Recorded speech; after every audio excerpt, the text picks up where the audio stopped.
Hello hello hello hello hello hello hello hello hello hello hello, good evening good evening good evening good evening good evening good evening good evening. Radhe Radhe बेटा, जय श्री कृष्णा, वालेकुम अस्सलाम। ये lecture recorded है या फिर live है? जल्दी टाइप करके बताएं। रिकॉर्डेड है? नहीं, लाइव है? नहीं नहीं नहीं, लाइव है, लाइव है, लाइव है, लाइव है, रिकॉर्डेड है, रिकॉर्डेड है, रिकॉर्डेड है। तो भैया, जैसे कि आप सब लोगों को पता होगा कि नहीं, रिकॉर्डेड ही है भाई, ये रिकॉर्डेड लेक्चर है, लाइव नहीं है। ठीक है। और वैसे तो मैं लाइव आना चाहता था, लेकिन जब ये लेक्चर आपको मिल रहा होगा, तब मैं कहीं ना कहीं जर्नी में हूँगा। जैसे कि कल हमारी क्लास में डिस्कशन हुआ था कि जो है ईद के लिए मुझे घर जाना पड़ सकता है, तो इसलिए अब आज का लेक्चर कैंसिल जाता तो यार वो उससे अच्छा है कि मैंने सोचा थोड़ी सी दो चार सवाल ही कर लेते हैं अच्छे अच्छे, है ना। तो इसी बहाने हमारा लेक्चर वेस्ट भी नहीं जाएगा और हमारी पढ़ाई का जो रिदम है वो बना भी रहेगा और लॉस भी नहीं होगा भाई। ठीक। तो इसलिए मैंने आपको ये एक लेक्चर आज का रिकॉर्डिंग दिया है, जिसमें बहुत मजा आने वाला है आज की क्लास में भाई साहब, बहुत शानदार मजा आएगा, क्योंकि बहुत बढ़िया बढ़िया सवाल हम लोग आज की क्लास में करेंगे। तो लेक्चर शुरू करने से पहले आप सभी लोगों को नवरात्रि की और ईद की हार्दिक शुभकामनाएं। और चलिए फिर शुरू करते हैं, लेक्चर स्टार्ट करते हैं। तो जैसे कि कल हम लोगों ने कवर किया था, क्या क्या कवर किया था भाई? वही वही अच्छे अच्छे सवाल किए थे। कुलम लॉ के बारे में हम लोगों ने बात करी थी और हमने देखा था कि भैया चार्ज को कहां रखें कि भाई वो इक्विलिब्रियम में रहे। तो वहां हम लोगों ने देखा था कि चार्ज को ऐसी जगह रखना था, कैसी जगह रखना था कि छोरा छोरी के बीच में भाई साहब कभी नहीं आना है और कम मैग्नीट्यूड वाले के पास रहना है। आई होप जो कल का लेक्चर अटेंड किए थे वो सारी बात मेरी समझ गए होंगे। पहले हम लोगों ने 45 मिनट इस बात पे निकाले थे, उसके बाद फिर हम लोगों ने मीडियम के बारे में बात की थी। मीडियम के बारे में हमें एक बात पता चली थी कि Q1 ने Q2 पर अगर हवा में 20 न्यूटन फोर्स लगाया तो पानी में भी Q1 Q2 पर 20 न्यूटन का ही फोर्स लगाएगा। ठीक। वो अलग बात है कि नेट फोर्स ऑन Q2 वो कम हो जाएगा, इफेक्टिवनेस की वजह से आप कह सकते हो कि वो नेट फोर्स कम हो जाएगा। और नेट फोर्स जो कम हुआ, इसमें एडिशनल फोर्स जिसका इन्वॉल्वमेंट हुआ है वो आया ड्यू टू मीडियम। तो आप बोल सकते हो कि जैसे आप Q1 Q2 को पानी में डुबोगे, अब Q2 पर फोर्स लगाने वाले दो बंदे हो जाएंगे। एक हो जाएगा Q1 जो कि उतना ही फोर्स लगाएगा जितना हवा में लगा रहा था, और एक हो जाएगा मीडियम। मीडियम के द्वारा लगाया गया फोर्स की वैल्यू हम बोलेंगे कद्दू, क्योंकि हमें नहीं पता कि भाई साहब कौन सा डायपोल, कौन सा चार्ज कितने डिस्टेंस दूरी पर है, कितना फोर्स कितने एंगल पर है, हमको नहीं पता था ये बात। तो कुल मिला के हम लोगों ने जब देखा कि मीडियम को इन्फिनिटी तक अगर हम लोग फैला के रख देंगे, तो एक्सपेरिमेंटली हम लोगों ने इस बात को पता किया कि भाई साहब अब नेट फोर्स ऑन Q2 अगर आपको निकालना है तो कुछ नहीं करना, जो पहले फोर्स F0 लग रहा था ना, उसी को K से डिवाइड मार दो, खत्म कहानी। ये रिजल्ट था जो आपको याद रखना, K से क्या कर दो भाई साहब, डिवाइड मार दो। मतलब मैं आपसे बोलूं ये Q1 है, Q2 है।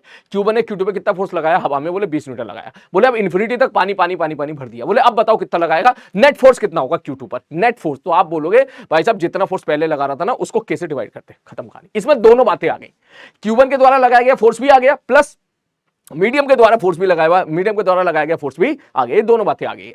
तो चलो इसी बात को आगे बढ़ाते हुए चलते हैं अगले क्वेश्चन की तरफ। मजा आने वाला अगले सवाल में है। थोड़ी सी यहां पर स्लाइड आई थिंक यहां पर कोई दूसरी हो गई है, आओ उसको चेंज कर लेते हैं एक बार। नहीं, चलो सवाल शुरू करते हैं, चेंज बेंज कुछ नहीं करते हैं, क्वेश्चन।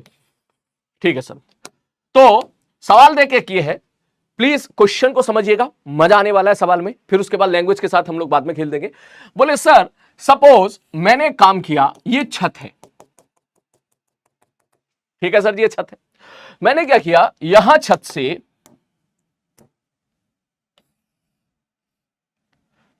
दो धागे लिए, ठीक है, और दोनों धागों को चार्ज प्रदान करके रस्सी से बांध दिया। ठीक, धागों को नहीं, बॉडी को। मतलब समझो, मैं यहां पे डायग्राम बना देता हूं कि यहां पर एक रस्सी ये रही,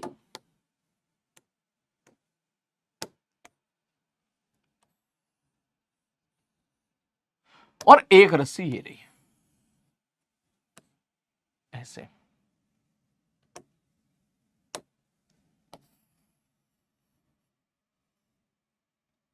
ठीक है सर जी, ओके। हमने क्या किया, इसको भी प्लस क्यू चार्ज दे दिया यहां पर, एक पॉइंट चार्ज, और इसको भी यहां पे प्लस क्यू चार्ज दे दिया। बात समझ में आ रही है? ठीक है। और रस्सी की जो दोनों लेंथ है, ये दोनों लेंथ एल है। सिमेट्रिसिटी मेंटेन अभी इस सवाल में, तो अगर ये वाला एंगल थीटा है तो ये वाला एंगल भी क्या हो जाएगा मेरे भाई, थीटा हो जाएगा। ठीक, ये गिवन है। ठीक, रस्सी दोनों सिमेट्रिक है बिल्कुल। ये दोनों रस्सी लेंथ है, लेंथ मतलब समझा सेम है, दोनों की लेंथ सेम है। अब नहीं दिख रही हो तो मान के चल लेना वही सेम है। तो सवाल ये है, सवाल में बहुत मजा आने वाला है, इसके साथ बहुत वेरिएशंस खेलेंगे इस क्वेश्चन के साथ हम लोग, कि ये जो चार्ज पार्टिकल है इसका मास भी दे लेते हैं। चलो, इसका मास m है, इसका मास भी m है, दोनों का मास m है। ठीक, तो पहला प्रश्न तो ये है कि भाई साहब ये बता दो ये एंगल थीटा कितना होगा, ये दोनों चार्जेस इक्विलिब्रियम में है। ठीक, अगर आप कहोगे कि सर इसकी लैंग्वेज किस फॉर्म में दी होगी, तो लैंग्वेज कुछ इस प्रकार से दी होगी कि देयर आर 2 पॉइंट चार्जेस, जिसका चार्ज है Q1 सॉरी प्लस Q और मास है M। आपने उसको दो धागों से बांधकर एक ही पॉइंट से फिक्स करके उसको लटका दिया है। ठीक, as shown in the diagram. समझ मारिए कि अंग्रेजी में कैसा, अंग्रेजी में बताओ सर अंग्रेजी में कैसा होगा। अंग्रेजी में लैंग्वेज ऐसी दी होगी कि 2 charge particle having the charge Q है ना एंड मास M, ठीक, आर टाइट विद a रस्सी and hinge at a fixed point on the ceiling, ठीक, such that both repel and the string makes the angle theta with the vertical। इस तरीके से आपको सवाल की लैंग्वेज दी होगी, जो कि मैं यहां पे लिख दूंगा थोड़ी देर के बाद, आप उसकी टेंशन ना लो, आप अभी यहां पे फिजिक्स पे फोकस करो। तो अब चार्जेस इक्विलिब्रियम पर है, मैं यहां पे लिख देता हूं कि चार्जेस आर इन इक्विलिब्रियम।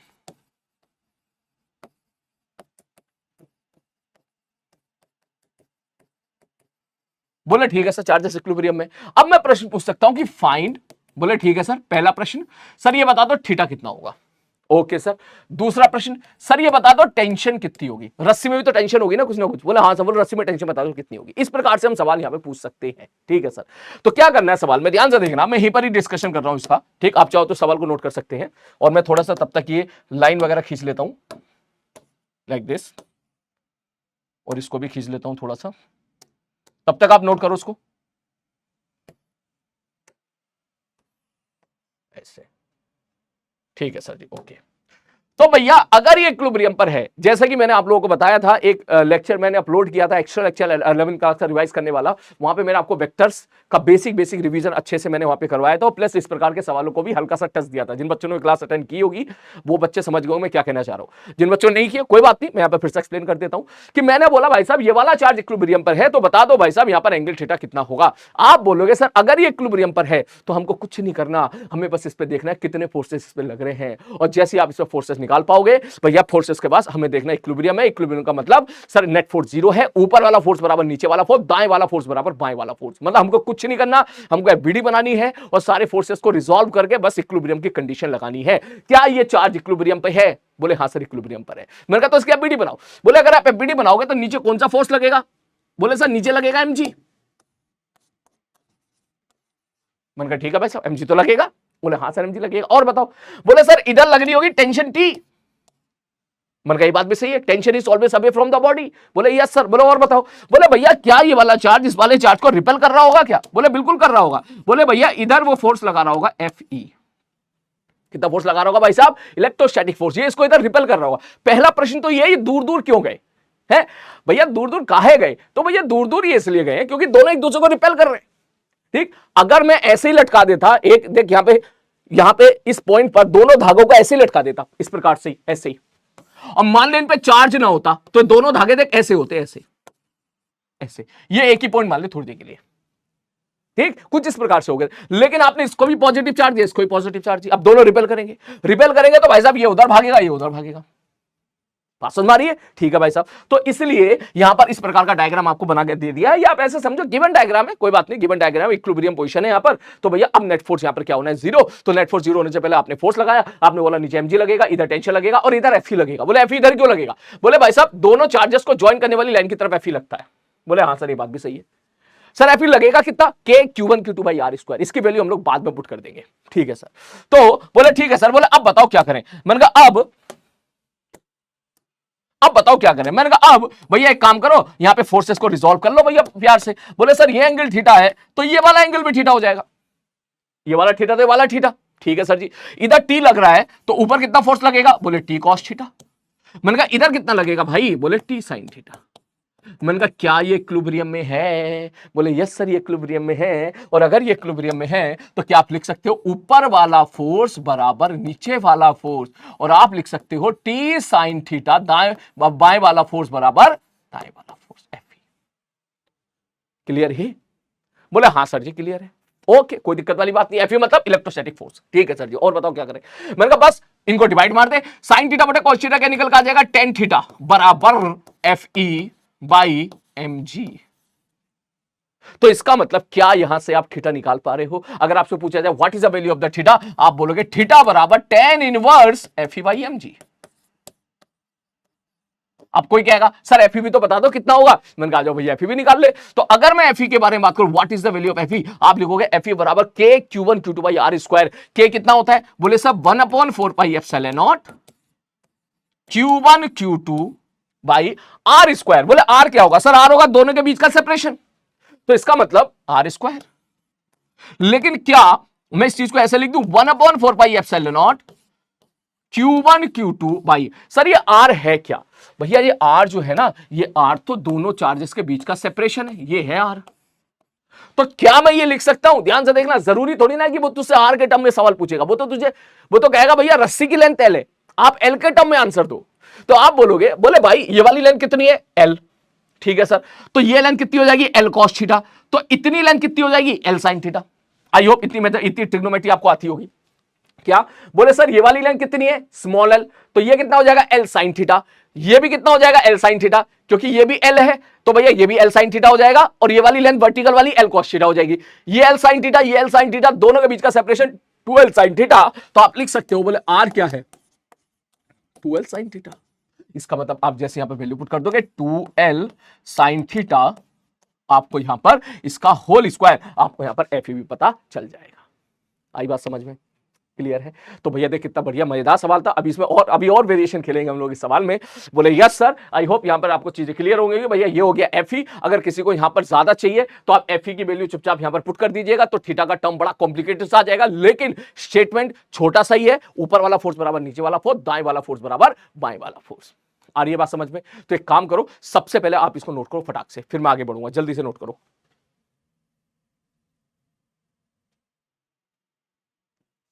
लिख लिया, चलो अब आगे बढ़ते हैं। अब ये सवाल लैंग्वेज से कैसे दिया जाएगा ये मैंने यहां पे लिख दिया है। अगर कोई बच्चा लिखना चाहे तो लिख सकता है, और अगर आप लिखना ना भी चाहो तो भी चलेगा, कोई बड़ी बात नहीं है। क्या कि यहां पर कुछ इस प्रकार की लैंग्वेज दी होगी, 2 आइडेंटिकल पिच बॉल, ठीक है, कोई सी भी बॉल दी हो सकती है यार, पिच बॉल हो, कैसी बॉल हो, या चार्ज हो, कुछ क्या फर्क पड़ता है।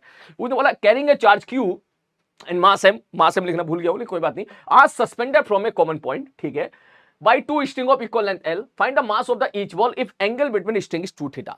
मतलब मैंने जो सवाल दिया उसमें मैंने मास और चार्ज देके आपसे थीटा पूछ लिया, ठीक है, या ऐसा भी हो सकता है कि थीटा देके मास पूछ ले, तो बात तो वही है भाई साहब। इन दैट केस आप क्या करोगे, बोले सर थीटा यहाँ पे दे रखा है, यहाँ पे मास निकल जाएगा एफ ई बटे जी इंटू टेन थीटा। कुल मिला के आपको सवालों के साथ खेलना है बेटा, कुछ रटना नहीं है, ठीक है। आप ये मत समझना बोले नहीं हमें तो बस यही आता है कि आप चार्ज और मास देकर थीटा निकालना आता है, थीटा दे देने को हम मास नहीं निकाल सकते। बात वही है, जेई के लिए आपको हर सवालों के साथ, हर तरह के प्रश्न के साथ आपको खेलना आना चाहिए। अभी तो खेलेंगे इस सवाल में हम लोग, तो आई होप इस सवाल में आपको मजा आया है।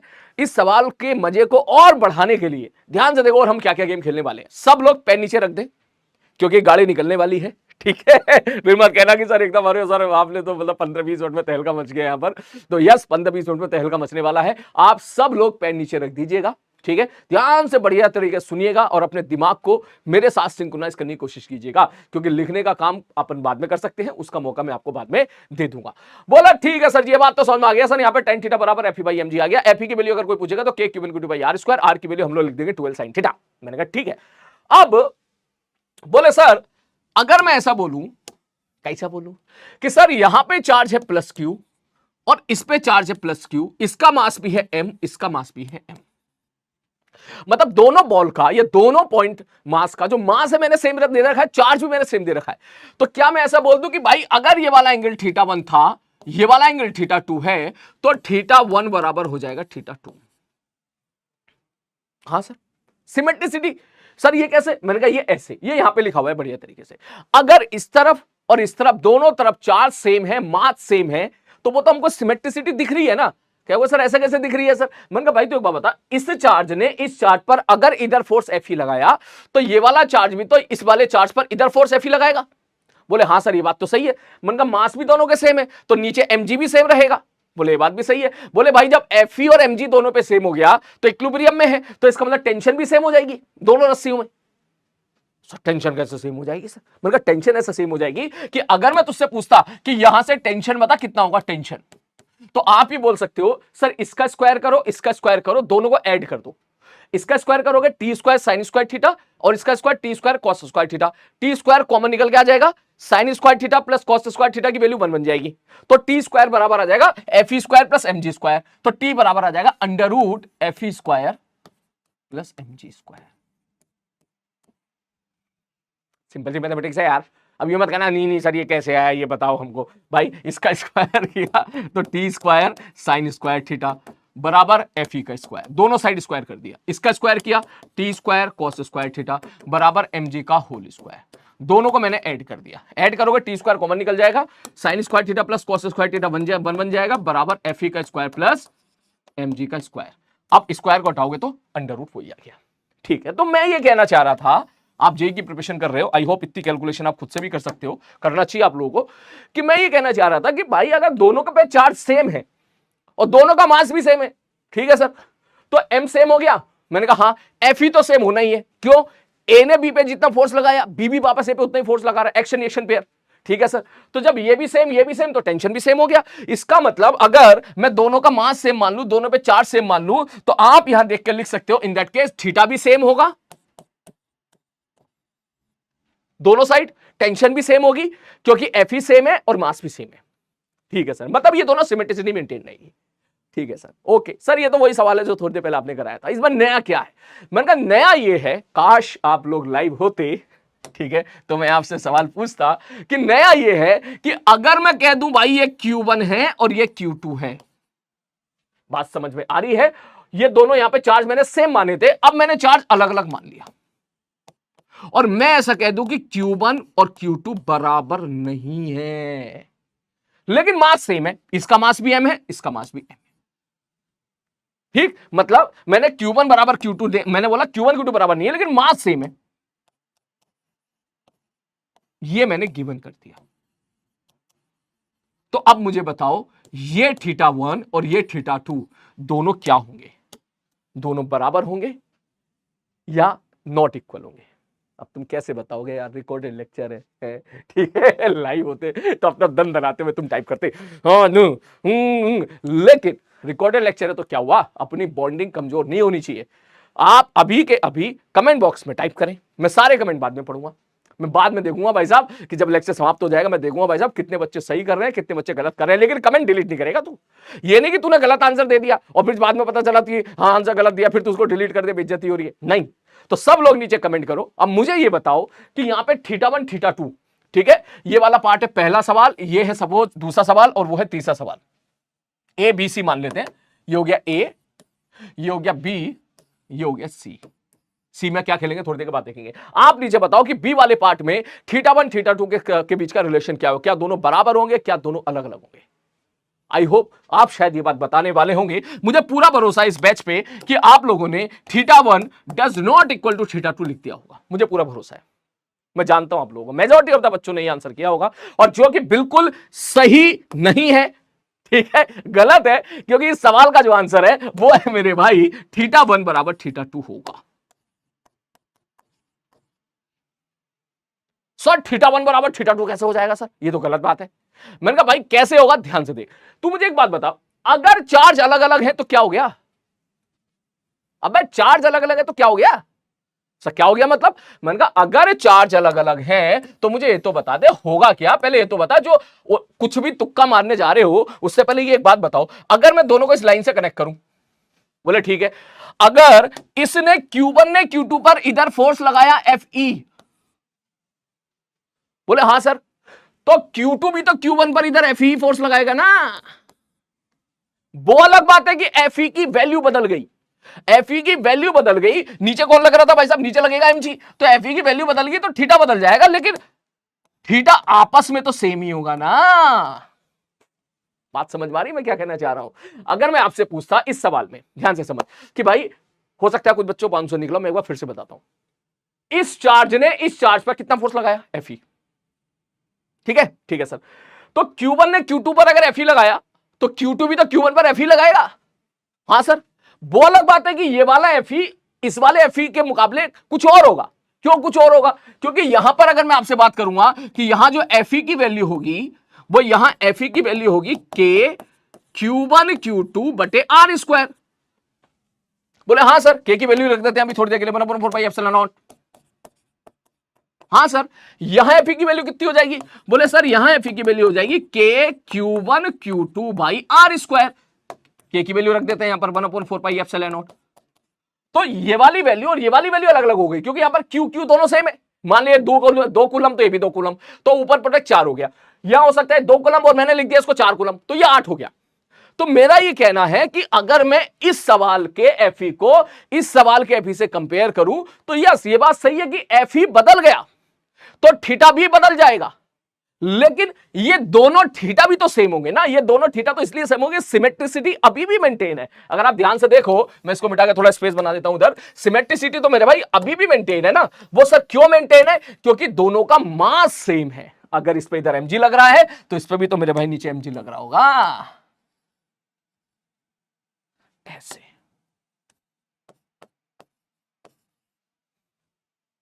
आई होप ये बात तुझे समझ में आ रही होगी। क्या तू भाई इसके लिए बता, इस पे एफई किधर लगा?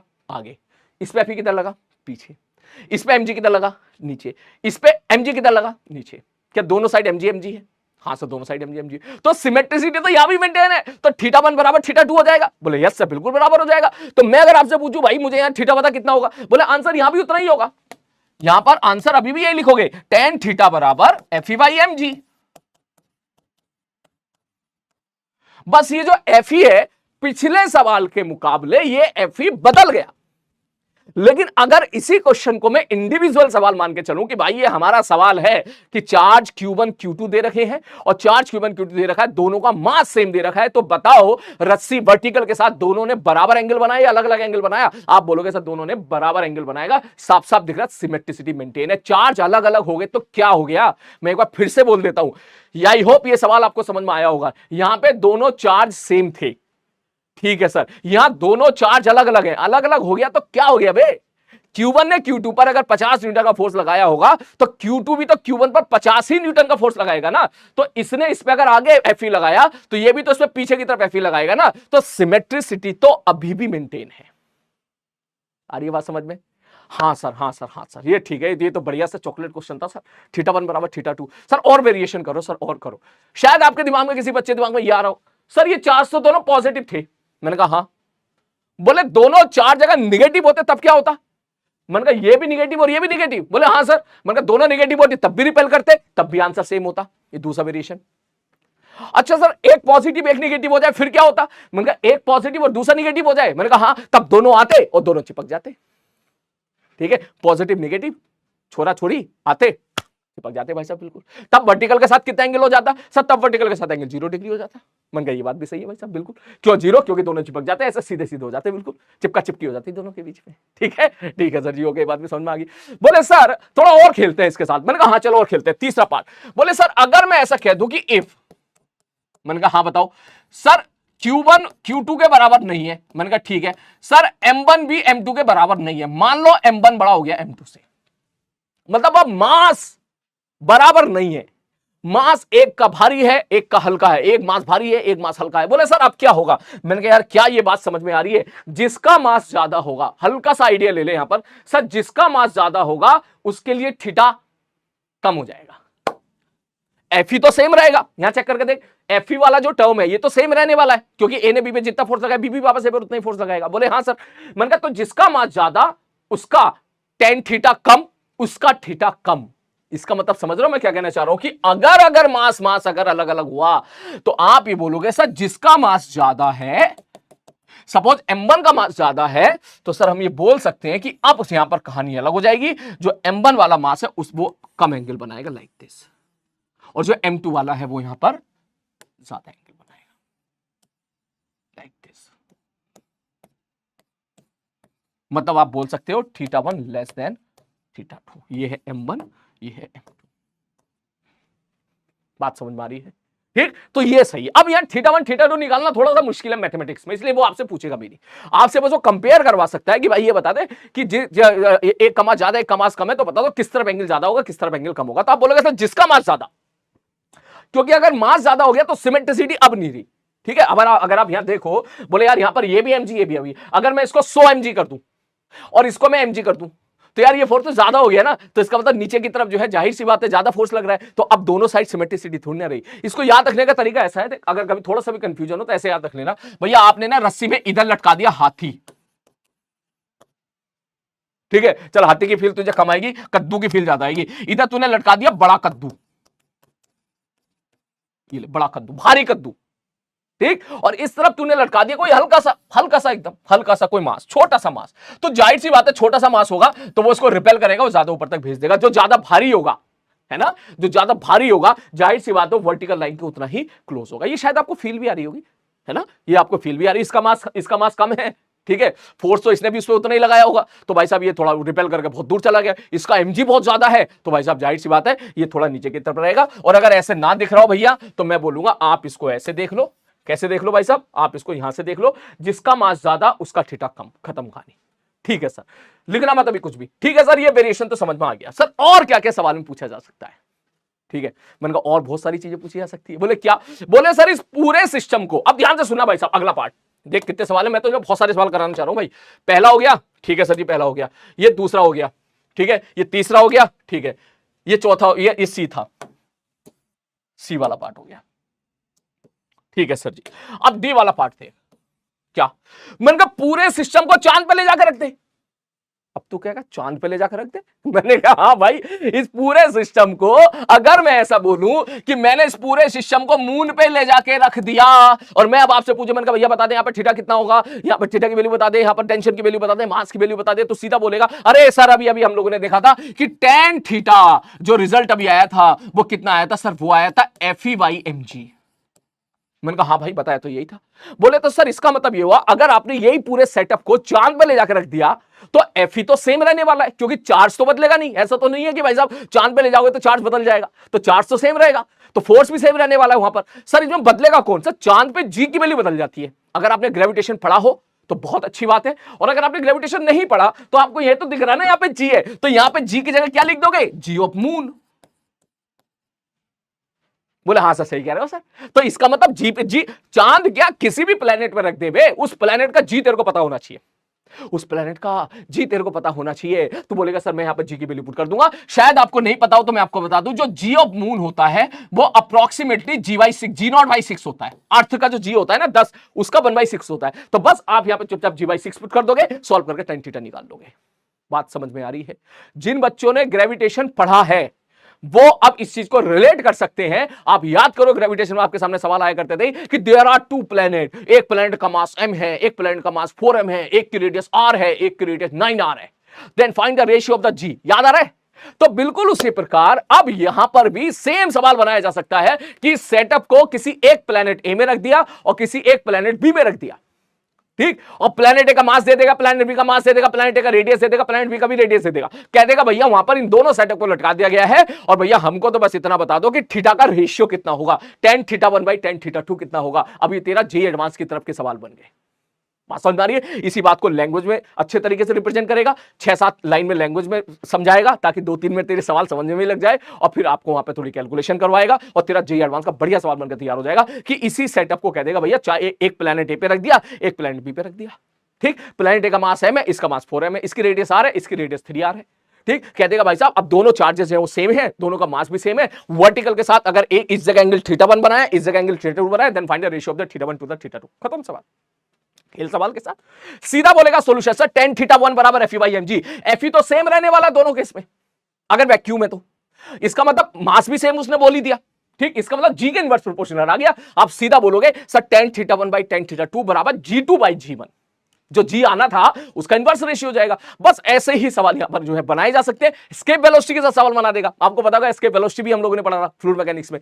तो जिन लोगों ने ग्रेविटेशन पढ़ा है वो तो अच्छे से रिलेट कर पा रहे होंगे, जिन लोगों ने ग्रेविटेशन नहीं पढ़ा पैनिक मत हो, टेंशन ना ले। जैसा मैंने बोला था कि ग्रेविटेशन वाला चैप्टर इलेक्ट्रोस्टैटिक्स के समाप्त होने के बाद मैं आपको रिवाइज कराऊंगा, तब आप जो है इस तरह के सवालों को देखोगे, तब आप उस टाइम पे रिवाइज कर लेना। अभी के लिए मैं आपको बस बताने जा रहा हूं कि इस तरीके के सवाल यहां पर बनाए जा सकते हैं।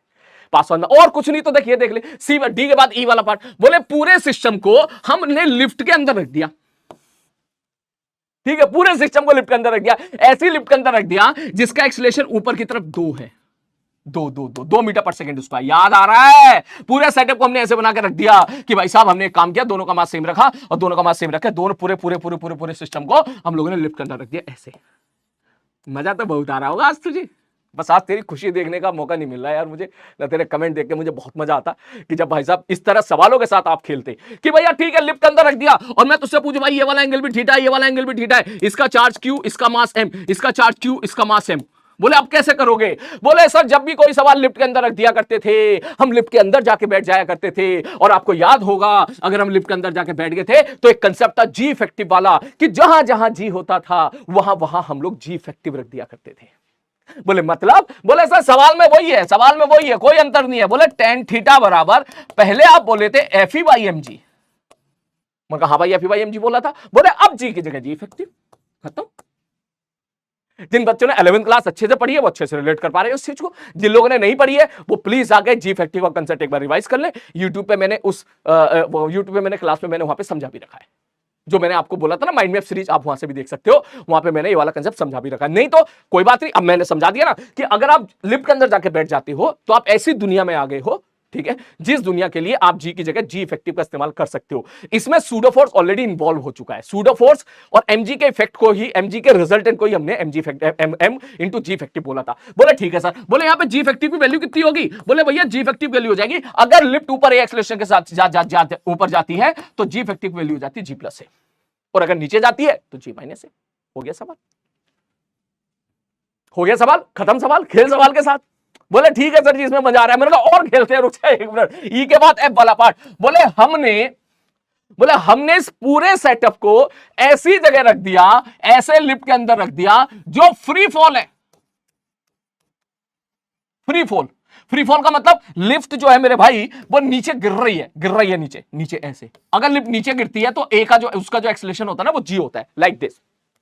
मतलब आप समझ जा, मेरे सामने डब्बा नहीं है, मैं एक डब्बा ले लूं, डब्बे में चार्जेस वगैरह रख दूं, ऐसे सेट कर लूं, ये डब्बा ले लूं वाला डब्बा, और मैं इसको छोड़ दूं तो वो नीचे गिरेगा धार धार धार। अब मैं तुझसे पूछूं थीटा 1 थीटा 2 बता, तो क्या आपको ये बात पता है? नहीं पता है तो मैं बता देता हूं अभी कि सर जब अगर नीचे फ्री फॉल हो रहा होता है तो यहां पर जी इफेक्टिव की वैल्यू 0 होती है। जी इफेक्टिव वैल्यू क्या होती है मेरे भाई? 0 हो जाती है। ठीक है सर जी, और अगर जी इफेक्टिव 0 हो गया तो आप सीधा बोलोगे, बोले टेन थीटा बराबर sir F E by M into G effective. अगर मैं आपसे बोलूं जी इफेक्टिव 0 हो गया तो टेन थीटा समथिंग अपॉन 0, इसका मतलब tan theta will be tending to infinity, theta बराबर निकल के आ जाएगा 90 डिग्री। थीटा बराबर क्या आ जाएगा? 90 डिग्री आ जाएगा। और 90 डिग्री आने का क्या मतलब हुआ? सर ये वाला एंगल 90 हो गया, ये भी एंगल 90 हो गया, इसका मतलब एक चार्ज इधर, एक चार्ज इधर, ऐसे सेटअप हो जाएगा, ताकि वर्टिकल के साथ दोनों ने जो एंगल बनाया 90,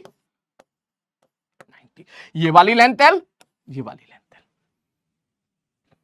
मजा आ रहा है? मजा आ रहा है? अच्छा मजा तो बहुत आ रहा है सर। मैंने कहा अब सुनना एक मिनट, अभी सवाल खत्म हुआ है? अब मैं तुझसे कहूंगा भाई यहां पे टेंशन बता दो कितना होगा, ठीक है? अब देख कितना बढ़िया सवाल है, पूरा सेटअप एक्सप्लेन कर देगा कि भाई साहब दो चार्ज से एक पे चार्ज क्यू था, दूसरे और उसका मास एम था, दोनों पे चार्ज सेम था, दोनों को एक रस्सी से एक ऐसे धागा बना के एक लिफ्ट के अंदर रख दिया है और लिफ्ट को फ्री फॉल छोड़ दिया। बोले हाँ सर लिफ्ट को फ्री फॉल छोड़ दिया। बोले अब बताओ क्या कहानी होगी? तो आप बोलोगे सर फ्री फॉल छोड़ दोगे तो जी इफेक्टिव हो जाएगा 0, और जी इफेक्टिव 0 हो जाएगा तो थीटा की वैल्यू कितनी आ जाएगी? 90 डिग्री हो जाएगी, और थीटा 90 तो ये सेटअप बन जाएगा। बोले ये तो पता है, टेंशन बता कितनी होगी? क्या हो गया? अरे सर क्या बात कर रहे हो सर?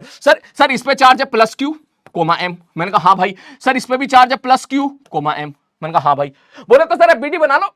याद करो पिछले साल मैंने जो बच्चे मुझसे पढ़े मैं उनको हमेशा बोला था जब भी कभी जिन्होंने जो मुझसे पढ़े उनको रिकॉल हो जाएगा, जो नहीं पढ़े वो इसको खोपचे में जरूर लिख लें, जो मैं अगला सेंटेंस बोलने वाला हूं कि जब भी कभी तुझसे कोई टेंशन और नॉर्मल पूछे सबसे पहले एफबीडी बनाओ। बात समझ में आ रही है? जब भी कभी कोई तुझसे टेंशन पूछे नॉर्मल पूछे सबसे पहले एफबीडी बना। ठीक? बोले ठीक है सर जी। एफबीडी अगर मैं बनाऊंगा तो क्या लिखेंगे भाई साहब? बोले सर नीचे लग रहा होगा एमजी। मैंने कहा ठीक है। मैं कहा एमजी तो लग रहा होगा लेकिन कायदे में एक तरह से सूडो फोर्स भी लग रहा होगा, और एमजी और सूडो फोर्स का जो रिजल्टेंट था वही तो तुम्हारा एमजी इफेक्टिव था, तो इसका मतलब वो तो हटा। सर इधर एक फोर्स और लग रहा होगा जिसका नाम होगा इलेक्ट्रोस्टैटिक फोर्स एफई।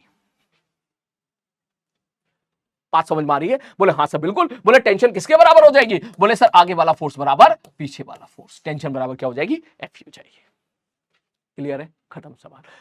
हो सकता है जिन बच्चों ने एनएलएम ना पढ़ा हो वो यहां पर कहें कि सर आपने एमजी क्यों नहीं लगाया।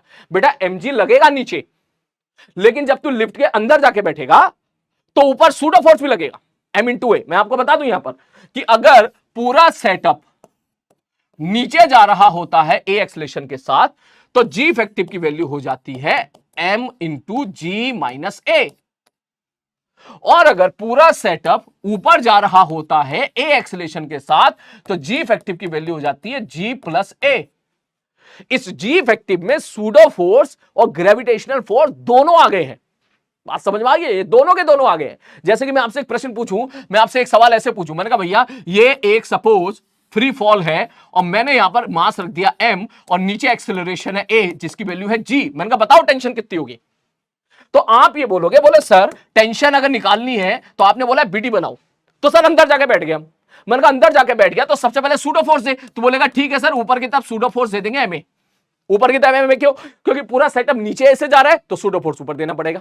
और क्या नीचे कौन सा फोर्स लग रहा होगा? बोले नीचे लग रहा होगा mg और ऊपर लग रही होगी टेंशन। तो जब आप ये वाला बंदा बोलेगा सर ऊपर वाला फोर्स बराबर नीचे वाला फोर्स, जैसी आप ए की वैल्यू जी पुट करोगे तो ये तुम्हारा टर्म कैंसिल हो जाएगा, टेंशन बराबर निकल के क्या आ जाएगी? जीरो। बात समझ में आई? तो मैं ये कहना चाह रहा हूं कि एमए और एमजी कैंसिल आउट हो गया आपका यहां पर। इसी सवाल को आप जमीन से भी कर सकते हो। जमीन से बोले जमीन से कैसे करेंगे? मैंने कहा जमीन से तू देख के बता तुझे मास में क्या दिख रहा है। बोले सर जमीन से अगर मैं एफबीडी बनाऊंगा मास की तो नीचे लग रहा होगा एमजी और ऊपर लग रहा होगा टेंशन, और मुझे मास नीचे आता हुआ दिखाई दे रहा होगा ए एक्सेलरेशन के साथ। अगर आप जमीन से देखोगे पूरी लिफ्ट अगर नीचे ऐसे आ रही है तो मास भी तो नीचे ऐसे आता हुआ दिखाई देगा। बोले हाँ सर। मैंने कहा तो क्या इक्वेशन लिखोगे? बोले सर नीचे वाला फोर्स माइनस ऊपर वाला फोर्स बराबर मास इनटू एक्सेलरेशन। और ए की वैल्यू किसके बराबर है? सर ए की वैल्यू जी के बराबर है। आपने बोल दिया ए बराबर जी वहां से, तो ए बराबर जी जैसे ही रखेगा तो एम जी माइनस टी बराबर M G M G cancel out, T बराबर क्या आ गया? यहां पर जीरो आ गया। तो चाहे तू लिफ्ट के अंदर बैठ के कर या जमीन से बैठ के कर, आंसर तो सेम ही आना है। जिन बच्चों ने सूडो फोर्स पढ़ रखा है आई होप उन्हें बिल्कुल क्लियर होंगी चीजें। और बेटा जिन बच्चों ने सूडो फोर्स नहीं पढ़ रखा है, बेटा ये मेरी गलती नहीं है। देख बात समझ मारी है, ये मेरी गलती नहीं है। देख ये तेरी मिस्टेक है कि तुझे सूडो फोर्स पढ़ना चाहिए। तो अब एक काम करना बेटा, जाके एक बार माइंड मैप सीरीज में मैंने वहां पे सूडो फोर्स पढ़ा रखा है, आप प्लीज वो सूडो फोर्स वहां पर पढ़ लीजिएगा। या उससे भी बेटर एक मैंने पिछले साल भी बच्चों को बोला था, ठीक है, जिन बच्चों ने पढ़ा था उनके अंदर जबरदस्त वहां पर जो है उन्होंने खूब मचाया पूरे मैकेनिक्स में, उनका कॉन्फिडेंस लेवल अलग ही आ गया था कि आप चाहो तो यूट्यूब पे एक वीडियो और बनाई थी मैंने specially for the pseudo force. ठीक है, वो जाके आप देख लीजिएगा। उसमें कुछ ऐसा टर्म लिखा था कि देखो मैं पहले बोलता I am not a hero, मैं हीरो नहीं हूं, लेकिन यूट्यूब पे आप जाइएगा, वहां पे शायद जेई वाला चैनल पे है, लेकिन आप यूट्यूब पे सर्च करके ये डाल देना कि एनएलएम हीरो ऑफ फिजिक्स या ऐसे हीरो ऑफ फिजिक्स और सूडो फोर्स सलीम सर, कुछ ऐसे ही डाल देना तो आपको वहां पर वो वीडियो मिल जाएगी जिसमें 30-40 मिनट में मैंने वहां पर जो है सूडो फोर्स को बढ़िया तरीके से एक्सप्लेन किया था। तो प्लीज आप वो एक बार देख लीजिएगा क्योंकि उसकी बहुत आवश्यकता पड़ती है, पूरी फिजिक्स में पड़ती है। अगर आपको नहीं आता है तो आप अच्छे से उसको समझ जाइएगा। बात समझ मारिए। खैर मैं ये सब चीजें मिटा देता हूं। मैं तो बस इतना कहना चाह रहा हूं, ये सारी चीजें गई भाड़ में। तू तो बस इतना बता दे कि अगर लिफ्ट के अंदर जी इफेक्टिव जीरो है तो क्या थीटा की वैल्यू 90 डिग्री हो जाएगी? बोला हाँ सर थीटा की वैल्यू 90 डिग्री हो जाएगी। थीटा की वैल्यू 90 डिग्री होगी तो अब मुझे बता सर इस पे टेंशन कितनी होगी? तू कहेगा सर आगे वाला फोर्स बराबर पीछे वाला फोर्स, उधर लगेगा एफई, इधर लगेगी टेंशन, टेंशन बराबर एफई, खत्म सवाल। बात समझ में आ रही है? मैंने कहा हाँ भैया ठीक है। और एक सवाल और, बोले सर ये लिफ्ट की बजाय ऐसा भी लिख सकता है कि और आर्टिफिशियल सैटेलाइट के अंदर रखती है, आर्टिफिशियल सैटेलाइट।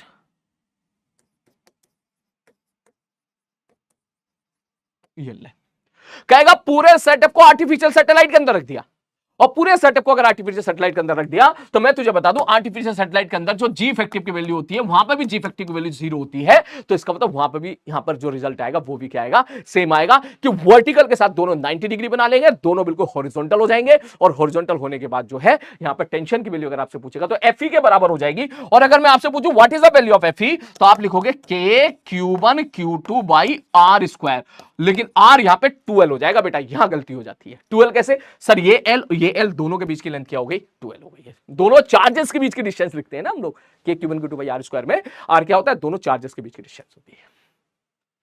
क्लियर है? आई होप तुम्हें इसमें मजा आया होगा वेरिएशन के साथ।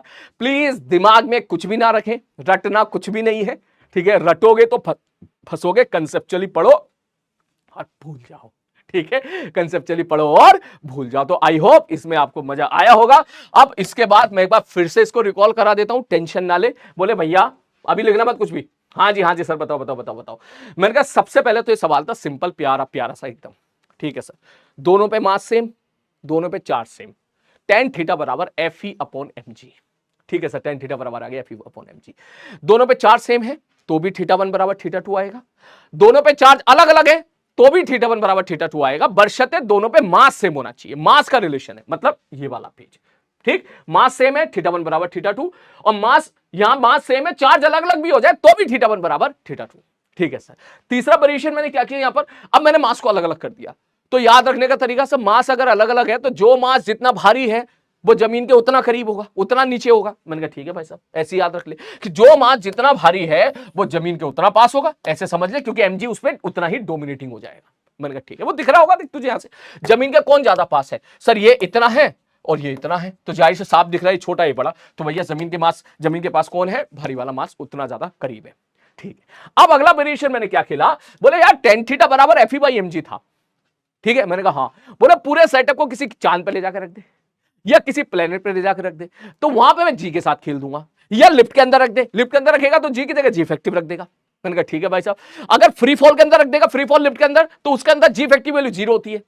ठीक, याद ही कर ले जिन बच्चों को सूडो फोर्स नहीं आता, पहली बात तो आना चाहिए भाई, मैं थोड़ी देर पहले बता चुका, आना चाहिए, पढ़ के आओ उस चीज को अच्छे तरीके से। ठीक, तो फ्री फॉल के अंदर जी इफेक्ट की वैल्यू क्या होती है, 0 होती है, तो इसका मतलब थीटा की वैल्यू क्या होगी, 90 डिग्री होगी। थीटा की वैल्यू 90 डिग्री होगी, मतलब इसने भी 90 डिग्री बना, इसने भी 90 डिग्री बना, दोनों बिल्कुल ऐसे हो गए। अगर आप आर्टिफिशियल सैटेलाइट के अंदर रख देंगे तो वहां भी जी इफेक्टिव की वैल्यू 0 ही होती है, तो वहां भी बिल्कुल ऐसा हो जाएगा। वहां भी कहते हैं ना वेटलेसनेस, सुना होगा तुमने, आर्टिफिशियल सैटेलाइट के अंदर वेटलेसनेस से फील आ रही है, मतलब वेटलेस मतलब वेट है ही नहीं, मतलब समझ रहे मैं क्या कहना चाह रहा हूं कि in short G effective value वहां पे क्या है, 0। मैंने बोल दिया ना इस चीज को, मैंने बोल दिया कि जी इफेक्टिव 0 होती है, खत्म कहानी, खेल सवाल के साथ। इसके बाद एक और A B C D E F G, एक चीज और आ गई। बोले क्या, मैंने कहा एक काम और करते हैं, इसमें तो मजा ही आ जाएगा तेरे को भाई, पढ़ने वाले बच्चों को तो जबरदस्त मजा आ जाएगा, जबरदस्त। क्या, मैंने कहा भाई अगर मैं ऐसा बोलूं, ये रस्सी, ये रस्सी, ठीक है भाई, दोनों रस्सी सेम होनी चाहिए भाई। अरे इसमें तो मजा ही आ जाएगा यार। हो बोले ठीक है सर, क्या मजा आने वाला है सर। मैंने कहा अभी रुकना, देख क्या जबरदस्त मजा आने वाला है। ठीक है सर जी, ओके। बोले सर चार्ज सेम, मास भी सेम, ठीक है, ठीक है सर, चार्ज भी सेम है, मास भी सेम है, ठीक है सर जी, ठीक है। बस मैंने एक काम किया, होल सिस्टम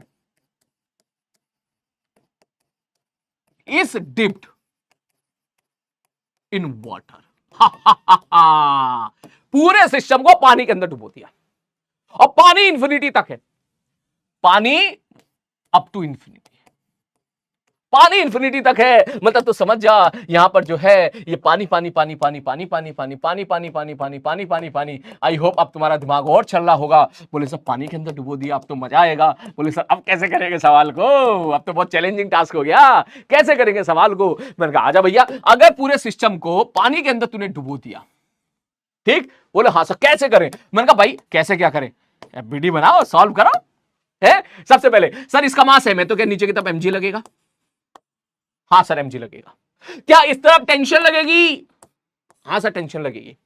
क्या पानी के अंदर तूने इसको डुबोया है, बोले हाँ सर। बोले क्या चारों तरफ अब मीडियम कोई दूसरा हो गया, बोले यस सर मीडियम दूसरा हो गया, पहले हवा थी अब पानी हो गया, तो क्या फर्क पड़ता है बे। ये तो कल की क्लास में हमने देखा ही थी कि अगर हवा में फोर्स लगता था Fe, तो अब जो फोर्स इस पे लगेगा वो कितना लगेगा, Fe/k,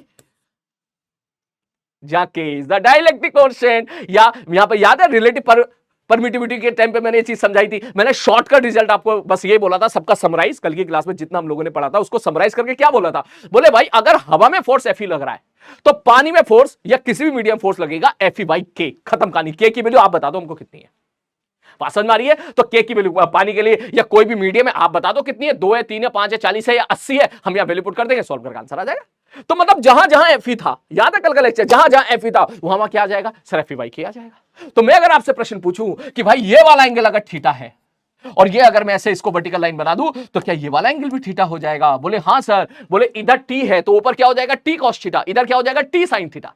टी कॉस थीटा बराबर Fe और टी साइन थीटा बराबर, सॉरी टी कॉस थीटा बराबर mg, टी साइन थीटा बराबर Fe/k। जब उसी प्रकार से जब आप रेशियो निकालोगे तो tan थीटा बराबर क्या Fe की जगह Fe/k आ जाएगा बटे mg, खत्म। मतलब समझ रहा हूं मैं क्या कहना चाह रहा हूं। बोले yes sir yes sir yes sir yes sir yes sir yes sir yes sir yes sir sir सब सर इसको पूरे सिस्टम को पानी में डुबो दिए होते तो ये Fe/k आ जाता, ये भी Fe/k हो जाता, ये भी Fe/k हो जाता, रिजल्ट सेम रहता। मतलब यहां पे k तो आ जाता है Fe/k, यहां पे Fe/k, Fe/k, यही तो किया था कल की क्लास में हम लोगों ने, याद करो बोला हाँ सर, हाँ सर। सर ये बात तो समझ में आ गई, बस एक चीज थोड़ा सा परेशान कर रही है। मैंने कहा क्या परेशान कर रही है? बोले सर बॉयंसी नहीं लगेगी क्या? आप कभी बच्चे सोच रहे होंगे, बोले सर बॉयंसी नहीं लगेगी क्या?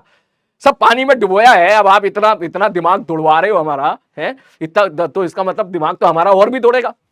ठीक है, अब बढ़िया तरीके से दिमाग तुम्हारा तेज चल रहा है तो ये भी चलेगा दिमाग। तो बोला सब बॉयंसी नहीं लगेगी क्या? मैंने कहा सुन मेरी बात, क्या अगर ये पॉइंट मास है, बिंदु सा मास है, पॉइंट मास छोटा सा, ठीक, पॉइंट मास अगर है तो पॉइंट मास में बॉयंसी नेग्लेजिबल हो जाएगी। लेकिन अगर तू चाहता ही है कि मैं तो बॉयंसी कंसीडर करूंगा तो लगा दे, बॉयंसी भी लगेगी, बिल्कुल लगेगी, ऊपर लगा दे बॉयंसी, ये ले बॉयंसी। अब कहेगा सर बॉयंसी की वैल्यू क्या होती है? अब ये तेरे को पता होना चाहिए फ्लूइड मैकेनिक्स में भाई साहब, नहीं पता तो मैं बता देता हूं, अभी ये याद ही कर लेना बॉयंसी की वैल्यू। मैंने उस दिन भी बताई थी शायद आपको, जो मैंने वीडियो रिकॉर्ड करके दी थी अलग से, शायद मैंने उसमें भी बताई थी, नहीं बताई तो मैं अभी बता देता हूं। बॉयंसी की वैल्यू होती है क्या? Sir density of liquid into डूबा हुआ वॉल्यूम इंटू जी। बीडी मतलब मैं बोलता हूं उसको डूबा हुआ वॉल्यूम, बॉडी का कितना पार्ट पानी में डूबा हुआ है, वो बीडी हो गया। रोएल मतलब डेंसिटी ऑफ लिक्विड, और जी मतलब तू जानता है जी का मतलब जी हो गया। आ रही बात समझ में? आप इसको डिस्प्लेस्ड वाटर का वॉल्यूम भी बोलते हो, है ना, वॉल्यूम ऑफ वाटर डिस्प्लेस्ड, कुछ बच्चे ऐसे पढ़ते हैं, वो भी ठीक है। मैं इसको बोलता हूं भैया कि बॉडी का कितना पार्ट पानी में डूबा हुआ है, वॉल्यूम का कितना पार्ट पानी में डूबा हुआ है, ठीक है। अगर उसका बीडी पार्ट डूबा हुआ है तो इसका मतलब रोएल बीडी इंटू जी। अब क्योंकि बॉडी जो भी है वो पूरी की पूरी पानी में डूबी है, क्योंकि पानी तो इन्फिनिटी तक है, ऊपर ही मैंने लिख दिया अप टू इन्फिनिटी, तो इसका मतलब आप इसको बीडी की बजाय सीधा डीबी लिख दोगे तो ज्यादा, सीधा बी लिख दोगे तो ज्यादा अच्छा रहेगा, क्योंकि पूरी की पूरी बॉडी यहां पर क्या है, डूबी हुई है। बोले तो सर अब क्या होगा? मैंने कहा अब क्या, कुछ नहीं होगा, नीचे कौन लग रहा है, एमजी, क्या अब ऊपर बॉयंसी आ गया? मैंने कहा हाँ, तो अब कुछ नहीं करना, जहां जहां पहले एमजी था अब एमजी की जगह मैं एमजी माइनस बॉयंसी कर दूंगा, खत्म।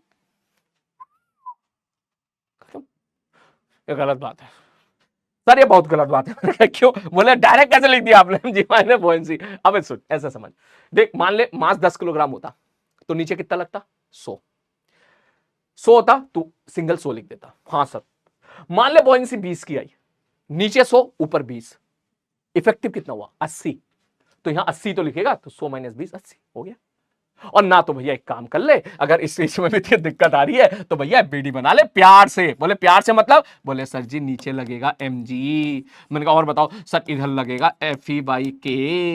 मैंने कहा और बताओ? बोले सर टेंशन का कंपोनेंट ले लो सर, इधर टी है तो ऊपर टी कॉस थीटा, इधर लगेगा टी साइन थीटा, ऊपर लगेगा टी कॉस थीटा, और एक ऊपर और लगेगा बॉयंसी। सर दाएं वाला फोर्स बराबर बाएं वाला फोर्स, तो आप सीधा लिखोगे सर सबसे पहले तो टी साइन थीटा बराबर Fe/K। मैंने कहा और बताओ? बोले सर ऊपर कौन सा फोर्स लग रहा है, T cos theta plus buoyancy बराबर mg। ऊपर वाला फोर्स बराबर नीचे वाला फोर्स, बॉयंसी का उधर ले गया।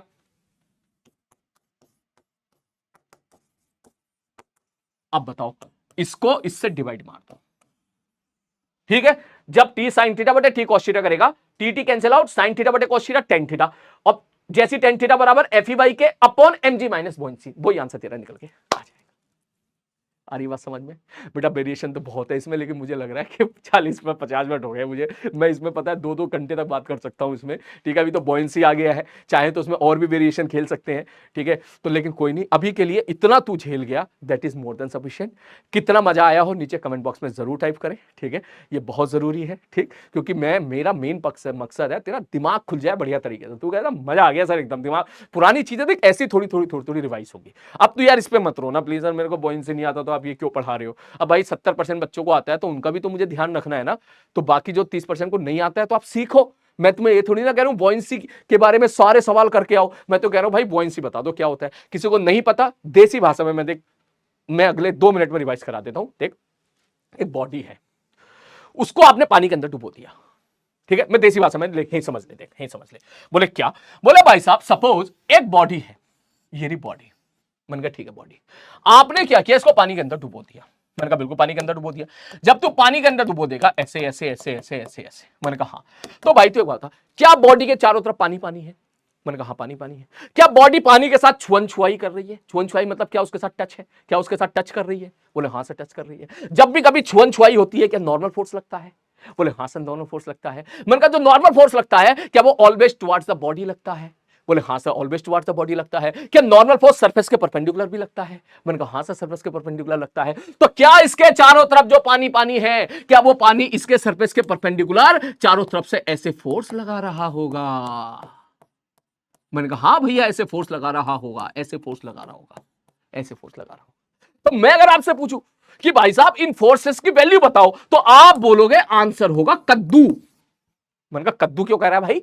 बोले सर कद्दू इसलिए कह रहे हैं। बोले सर मैं कैसे बताऊं फोर्स? बोले सर अगर सपोज ये छोटा सा टुकड़ा पकड़ लो, मान लो ये बॉडी का, अगर आप ये वाली हाइट बता पाए h1, मैंने कहा हाँ ठीक है, तो बोले सर यहां पर जो प्रेशर होगा ना उस प्रेशर की वैल्यू हो जाएगी P0 प्लस रो जी H1। केमिस्ट्री पढ़ा होगा, ठीक है सर, हाँ सर। और उसको मैं मल्टीप्लाई कर दूं उस एरिया से dA1 से, तो ये हो गया फोर्स।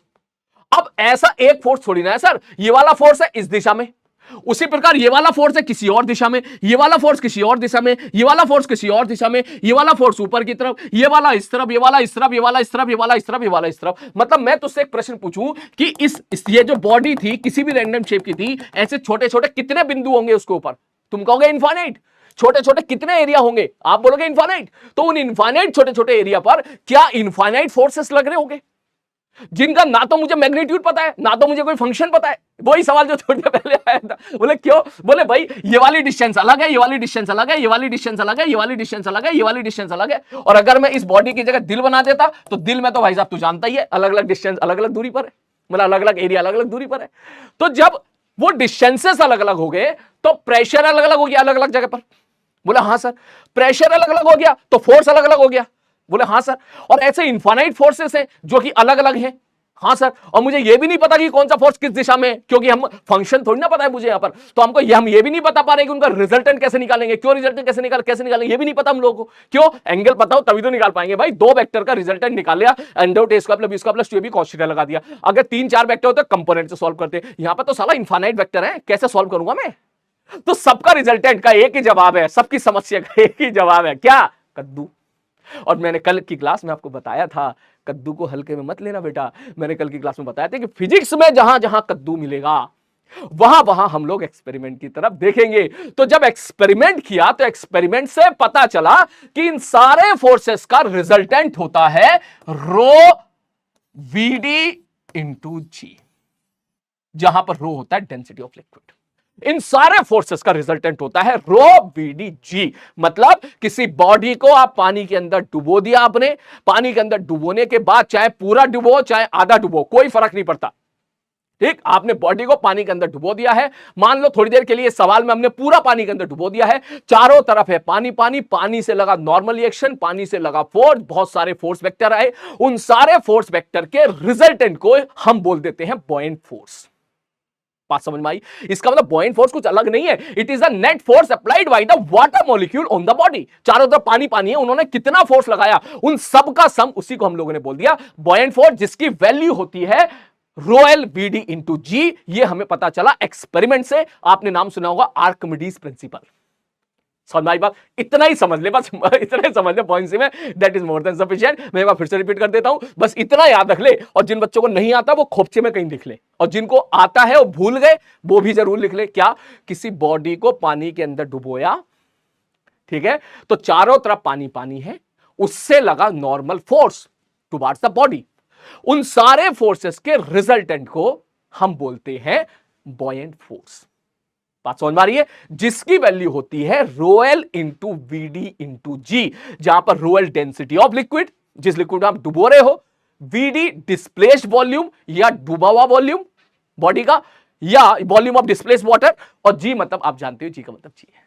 क्लियर है? खैर चलो ये हटाते हैं। और किसी बच्चे को अगर सपोज फ्लूइड बिल्कुल ही नहीं आती ना, तो कोई बात नहीं बेटा, छोड़ दे, 1-2 दिन में कर लेगा और तो ठीक है, लेकिन मुझे तो कराना पड़ेगा ना यार सवाल, मैं तो कराऊंगा ही ना सवाल। मैं थोड़ी ना ये सोच के छुड़वा दूं कि यार 5 बच्चों को नहीं आता तो मैं 95 बच्चों के साथ गलत करूंगा, ऐसा तो नहीं कर सकता ना मैं।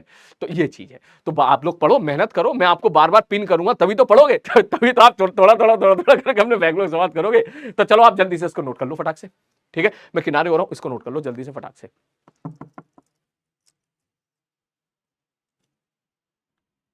हो गया भाई? है चलो आगे बढ़ते हैं। मैं एक बार फिर से बोलूंगा यार, प्लीज यहां पर कंफ्यूज मत होना इस जगह पे, ठीक है। मैं ये वाली चीज एक शॉर्टकट में एक बार फिर से बता देता हूं कि भाई अगर ये लिफ्ट नीचे ए एक्सीलरेशन के साथ जारी होती, ठीक है, यहां पे मैंने रस्सी को बांध दिया, किसी प्रकार सेटअप बना दिया, कैसे बनाया उसकी हेडेक मत लो, तो जो जी इफेक्टिव है उसकी वैल्यू 0 हो गई, ठीक। तो टेन थीटा तुम्हारा 90 डिग्री हो गया, मतलब धागा अब जो है आपका कुछ ऐसा बन जाएगा, ऐसा, ठीक। अगर आप बोलोगे बोले सर इसमें इसको प्रॉपर तरीके से बताओ, आप तो एमजी फोर्स लगा के दिखाओ, तो मैं बोलूंगा ठीक है भाई अंदर जाके बैठ जा, ठीक है, ठीक है सर अंदर जाके बैठ गए। मैंने कहा अंदर जाके बैठेगा तो तू बोलेगा सर जी देखो नीचे फोर्स लग रहा होगा mg, और जैसे आप अंदर जाके बैठोगे तो आप ऐसे फ्रेम में हो जो खुद नीचे एक्सीलरेशन के साथ जा रहा है, तो ऊपर आपको लगाना पड़ेगा सूडो फोर्स m इंटू ए। अगर a की वैल्यू में g लिख दूं, क्योंकि फ्री फॉल में ये ही होता है, फ्री फॉल का मतलब होता है कोई सिस्टम नीचे एक्सीलरेशन ड्यू टू ग्रेविटी के एक्सीलरेशन से नीचे जा रहा है, फ्री फॉल मतलब जैसे इसको छोड़ दिया एक्सीलरेशन चाहिए, ठीक। इन दैट केस आप बोलोगे बोले सर जी ठीक है, तो एम ए की वैल्यू जैसी जी पुट करोगे ये एम जी हो जाएगा, इधर लगेगा टेंशन और पॉजिटिव चार्ज प्लस क्यू, इसकी वजह से इधर लगेगा एफ यू, तो ऊपर भी एम जी हो गया नीचे भी एम जी होगा, ये कैंसिल आउट हो गए। आई बात समझ में? ये फोर्स क्या हो गए मेरे भाई, ये देख ऊपर भी एम जी और नीचे भी एम जी, ये दोनों फोर्स आपस में क्या हो गए, कैंसिल आउट हो गए, तो टेंशन बराबर एफ ई आ गया, ठीक। तो ये चीजें हैं, तो कोई बात नहीं, ठीक है। अगर आपको ये थोड़ा सा चीजें अभी परेशान कर रही हैं तो भैया समय है, आप उसको थोड़ा सा ठीक करिए, ठीक है। मैंने आपको बता दिया है, सूडो फोर्स की आप वीडियो देख लीजिएगा जाके, मैंने बढ़िया 30-40 मिनट में वीडियो बनाई थी, वो 45 मिनट की वीडियो थी, बढ़िया तरीके से आपका रिवीजन हो जाएगा। वहां कमेंट जरूर टाइप करना भाई, ठीक है, वहां कमेंट जरूर टाइप करना ताकि मुझे पता चल जाए भाई साहब हमारे बच्चे आए हैं यहाँ पर इस वीडियो को ढूंढते ढूंढते देखने के लिए, ठीक। चलो आगे बढ़ते हैं। अब इसके बाद ठीक है सर जी, ये बात तो समझ में आ गई सर, आपने काफी चीजें आज रिवाइज करा दी, आज आपने सूडो फोर्स के बारे में हल्का हल्का बता दिया, बॉयंसी के बारे में भी हल्का हल्का बता दिया। सर और सवाल करते हैं, मैंने कहा चलो एक सवाल और, नेक्स्ट क्वेश्चन। अब मैं थोड़ा सा 12th पे ही रहता हूं, ठीक है, 12th के पोर्शन पे बात करते हैं अब केवल, ठीक है, ठीक है सर।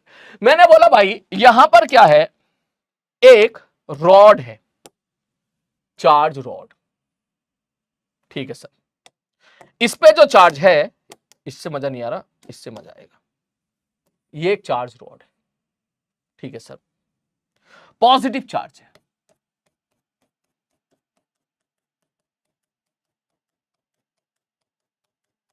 ठीक है सर, पॉजिटिव चार्ज है।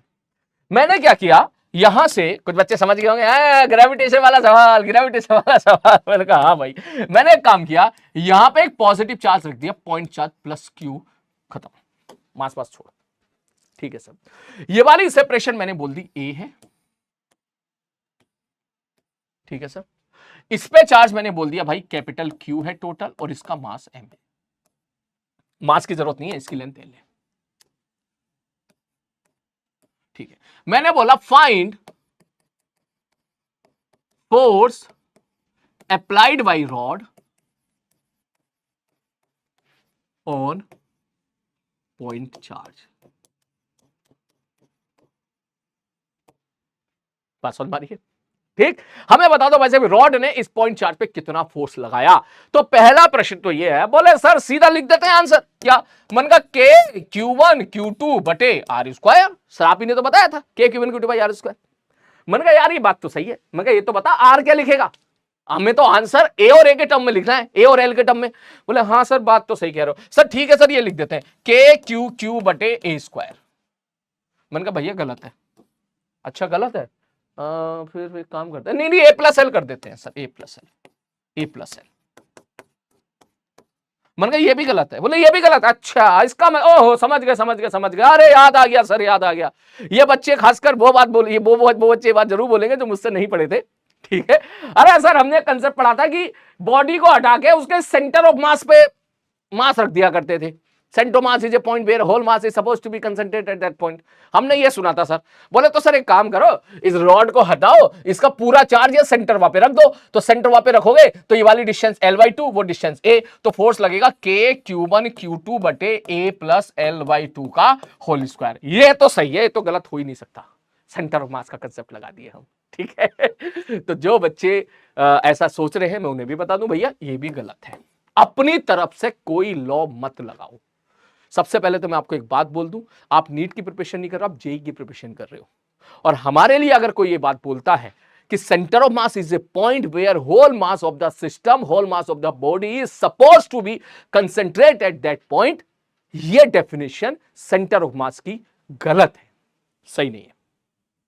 पास समझ मारिए, ठीक है, ये डेफिनेशन गलत है। अब इसके ये गलत क्यों है, इसके बारे में मैंने आपको, जो 11वीं क्लास के बच्चे हैं उनको बढ़िया तरीके से मैंने समझा रखा है, बढ़िया तरीके से। तुम्हारे बारे में भी डिस्कशन तुम्हारे क्लास में भी कर लूंगा एक बार, बाद में कहीं मौका मिलेगा तो, लेकिन अभी नहीं। लेकिन अभी के लिए मैं बोलूंगा कि अपनी तरफ से कोई भी ऐसा अंटे संटे यहां पर कोई भी तरीका ना लगाए कि भैया ये डिस्टेंस लिख दो, चलो मिड से ले लो, चलो ऐसे ले लो। नहीं भाई, आप वही चीज अप्लाई करें जो मैंने आपको बताई है, या वही चीज अप्लाई करें जो लॉ आपको बताया गया है। हमें तो बस केवल एक लॉ पता है, के Q1 Q2 by R square, और वो लगता है पॉइंट चार्जेस के लिए, और आपने पूरी बॉडी के लिए ठोक दिया वो, ठीक है, तो पूरी रॉड है भाई, इसके लिए नहीं लगेगा वो लगता है केवल पॉइंट चार्ज के लिए। इसलिए ये सारे के सारे सवाल के जवाब गलत है। तो फिर सही सवाल कैसे होगा? मन का सही सवाल दे कैसा होगा, ध्यान से समझ। चलो आओ इसके सॉल्यूशन पे बात करते हैं, आ जाओ। ठीक है सर जी, आ जाओ, मजा आएगा मजा आएगा मजा आएगा मजा आएगा मजा आएगा मजा आएगा। मन का भाई एक बात बता, मुझे पता है कि कूलम लॉ में डायरेक्टली नहीं लगा सकता इस पे, क्योंकि कूलम लॉ किसके लिए वैलिड है? ओनली पॉइंट चार्ज के लिए। तो क्यों ना मैं एक काम करूं सर, एक्स पे जाके dx लेंथ का एक छोटा सा टुकड़ा पकड़ लूं। मैंने क्या किया भाई साहब, एक्स पे जाके, यहां से एक्स पे जाके dx लेंथ का एक छोटा सा टुकड़ा पकड़ ले तू, रोड का छोटा सा इतना सा टुकड़ा, पॉइंट टुकड़ा, जिसकी डिस्टेंस होगी 0.0000000000000000000000000 तू बोलता रहे,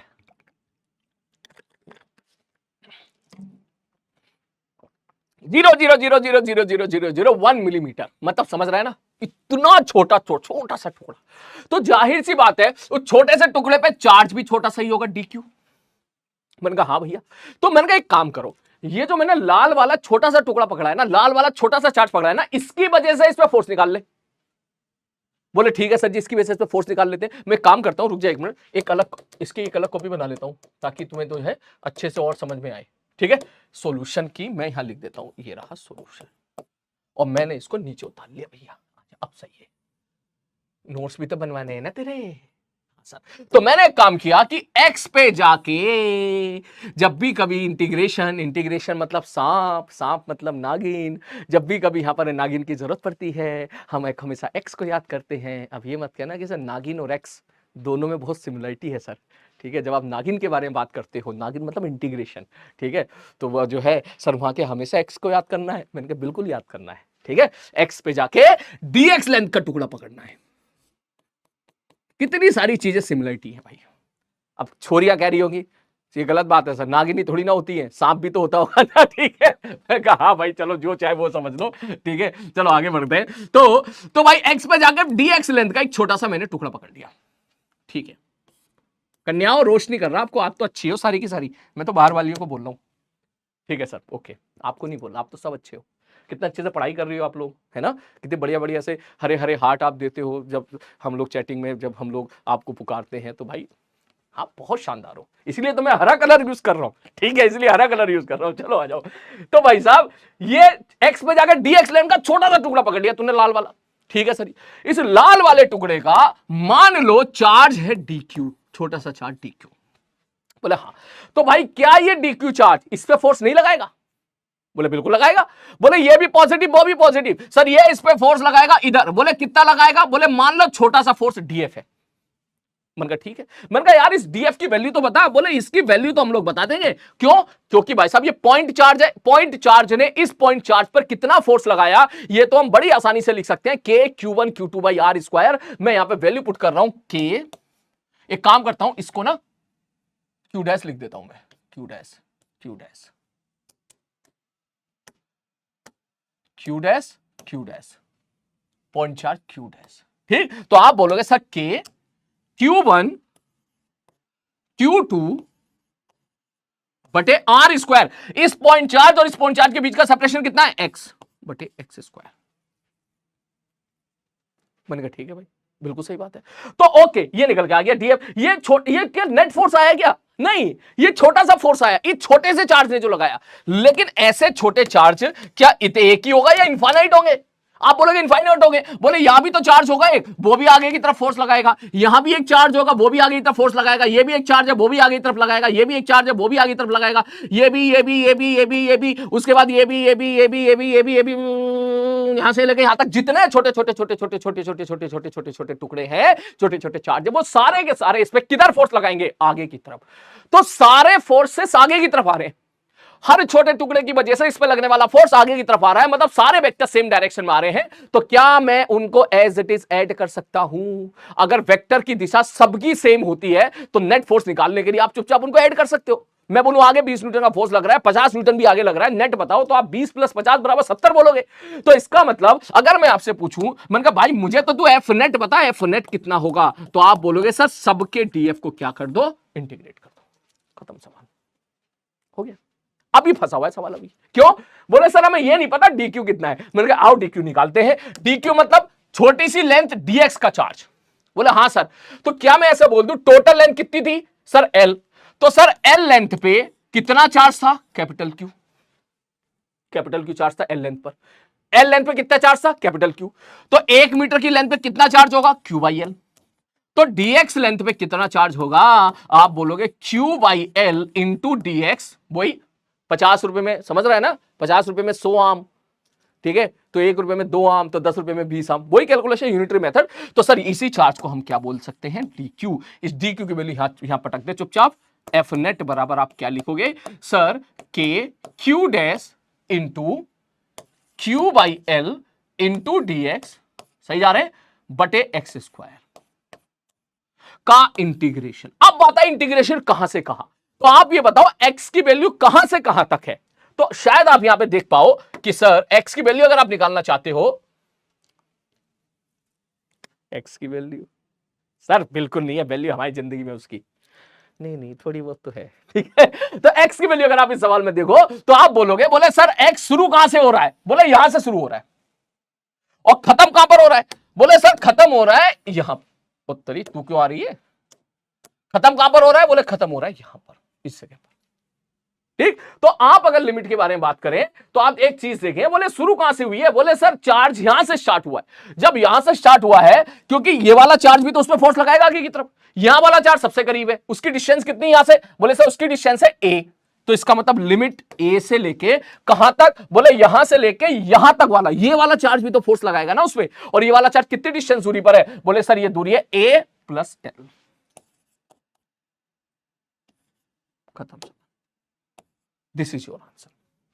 आगे बात समझ में, इसको इंटीग्रेट कर सकते हो आप, मैं इसको नेक्स्ट पेज पर इंटीग्रेट करवा देता हूं। एफ नेट बराबर के Q by L into D x into x square का इंटीग्रेशन ए से ए प्लस एल। दैट मीन्स के, सॉरी ये क्यू डैश है, क्यू डैश क्यू बटे एल कॉमन निकल गया, 1/x स्क्वायर का इंटीग्रेशन आई होप आपको पता होगा। अब ये मत कहना सर ये भी नहीं आता हमको, ठीक, ठीक है सर जी, बराबर के क्यू डैश क्यू बटे एल, 1/x स्क्वायर का इंटीग्रेशन होता है -1/x, और इसको आप रखोगे बड़ा डंडा लोअर लिमिट से अपर लिमिट। आप जैसे ही वैल्यू पुट करोगे के क्यू डैश क्यू बटे एल, और यहां पर आप लिखोगे माइनस, चाहो तो बाहर निकाल लो, या लिमिट रखोगे तो माइनस बाहर निकालोगे, लिमिट रखोगे फिर माइनस अंदर ले आओगे, तो ये आ जाएगा 1/a minus 1/a plus L. मैंने lower limit minus upper limit put कर दी क्योंकि माइनस उस तरफ सेट हो जाएगा, और जैसे ही आप इसको सॉल्व करोगे के क्यू डैश क्यू बटे एल, एलसीएम ले ले a into A plus L, इधर लेके आ जाओ a प्लस एल माइनस ए, ठीक है भाई साहब, ठीक है सर जी। a से a कैंसिल आउट हो गया, a से a कैंसिल आउट और l से l कैंसिल आउट हो गया, तो ये निकल के आ गया के क्यू डैश क्यू बटे a इंटू ए प्लस। काफी बच्चे इसको याद भी कर लेते हैं, तो मैं इसको यहां पे लिख देता हूं सॉल्व करके, के क्यू डैश इंटू क्यू बटे a into A plus L. ये कैसे आया, नेक्स्ट पेज पे सॉल्व कर रहा है। This will be your answer. बात समझ में आ रही है, ठीक। तो ये अच्छा सवाल था। अब इसमें और भी वेरिएशन आ सकते हैं। बोले क्या सब वेरिएशन के बारे में बहुत बातें करते हो आप, हैं? हाँ बेटा, जी एडवांस को क्रैक करने के लिए है, बेटा नहीं, हाँ मेरे भाई, जी एडवांस को क्रैक करने के लिए वेरिएशन के साथ ही तो खेलना सीखना है हमको। तो पहला वेरिएशन, बोले सर ये तो चार्ज यहां पे था, मान लो यहां ना होके नीचे के या कहीं ऊपर होता, फिर कैसे करते? इस चार्ज को मैं यहां रख दूं, यहां रख दूं, यहां रख दूं, यहां रख दूं, यहां रख दूं, यहां रख दूं, फिर करके दिखाओ तो माने। तो ऐसे सवालों में क्या आंसर आएगा ये अपन देखेंगे बाद में, अभी नहीं, मैं कराऊंगा जरूर, ठीक है। फिर वो जे एडवांस लेवल का सवाल हो गया, अच्छा, लेकिन उसको मैं जरूर कराऊंगा, टेंशन बिल्कुल ना लें, ठीक है, जैसा हमेशा सारी चीजें कराता हूं, ठीक। इसमें यार एक बात और है। बोले क्या? एक खतरनाक बात बताऊं? बोले हाँ सर। अरे देख यार, बड़ी बड़ी बढ़िया बात है, देख मजा आ जाएगा जब तू सुनेगा तो। बोले यार अगर मैं ऐसा कहूं कि A is very very very greater than L, मान ले A is very very very very very very very very very very very very very very very greater than L. हाँ सर। तो अगर ए एल से बहुत बड़ा हुआ तो क्या मैं इस एल को नेग्लेक्ट कर सकता हूं? ऐसा समझ, एल हो गया 1 मीटर और ए हो गया 500 किलोमीटर। 500 किलोमीटर का मतलब समझे 500 इंटू 10⁻³ 5 लाख। ये एक और ये 5 लाख, तो 5 लाख में एक जोड़ोगे तो अप्रोक्सीमेटली 5 लाख ही होगा। तो क्या ये चीज फील आ रही है कि इन दैट केस जो एफोनेट होने वाला है वो आपका अप्रोक्सीमेटली इक्वल टू हो जाएगा के Q1 Q2 by R square. अबे ये तो कूलम लॉ आ गया एक तरह से, के Q1 Q2 by R square, और आना भी चाहिए था, आना भी चाहिए था। बोले क्यों? मैंने कहा भाई एक बात बता, यहां पर एक रॉड है। मैंने कहा हाँ भाई यहां पर एक रॉड है, मैंने यहां पर क्यू डैश रखा ए डिस्टेंस दूरी पर। बोले हाँ सर रख दिया, इस पर फोर्स निकाला, सॉल्व कर लिया। अगर इस क्यू डैश को मैं यहां लेके चला जाऊं, इस जगह पर, इस जगह पर लेके चला जाऊं, और ये वाली जो डिस्टेंस है, ये वाली डिस्टेंस मैं कह दूं भाई, ये वाली डिस्टेंस सपोज ए है, which is very very very very greater than L. तो आपको ये फील आ रही है, नहीं आ रही है कि ये जो रॉड है, इसको अगर तू यहां जाके इसको ऑब्जर्व करेगा तो ये रॉड तुझे एक छोटा सा बिंदु दिखाई देगी। आ रही है फील? देख कैसा आएगी, देख कैसा आएगी। मान ले मैं यहां पे कोटा में हूं, वैसे तो मैं भी दिल्ली में हूं, लेकिन हम चल ठीक है दिल्ली ले लेता हूं। मान ले मैं यहां पे दिल्ली में हूं अभी, और यहां पे तू पटना में है, पटना 500 किलोमीटर दूरी मान ले, वैसे तो ज्यादा होती है मगर मान ले 500 किलोमीटर है।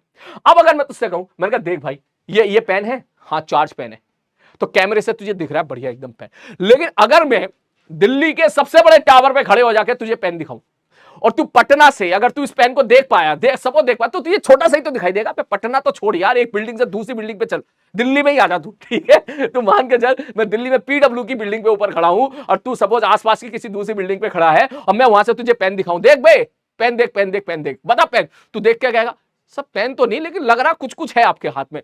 तुझे ये पेन अप्रोक्सीमेटली पॉइंट जैसा दिखाई देगा, 100-200 मीटर पे दिखाई देना शुरू कर देगा पॉइंट जैसा, तो तुझे पॉइंट जैसा दिखाई देगा। तो इसका मतलब यहां से ये उसको यहां उसको रॉड थोड़ी ना दिखेगी, उसको तो बिल्कुल छोटा सा पॉइंट दिखेगा। कोई भी बॉडी अगर हम बहुत दूर से देखते हैं तो हमको बहुत छोटी नजर आती है, तो हमें तो बिल्कुल पॉइंट नजर आएगा वो एक तरह से। तो रिजल्ट भी देख बिल्कुल पॉइंट चार्ज जैसा निकल के आ रहा है, देख के Q1 Q2 by R square, के Q1 Q2 by R square. आ रही है बात समझ में? ठीक है, ठीक है। तो ये चीज है, आई होप आपको इसमें मजा आया होगा। सवाल तो और भी बहुत है बेटा मेरे पास, बढ़िया बढ़िया सवाल, लेकिन अभी के लिए चलो इसको नोट करो, ठीक है। ये नोट कर लिया, इसको नोट कर, और इसको भी नोट करो। ये रहने दे, ये तो ऐसी मजेदार बातें थी, है ना। इसको नोट कर ले, सॉल्यूशन है, जल्दी नोट कर फटाक से इसको।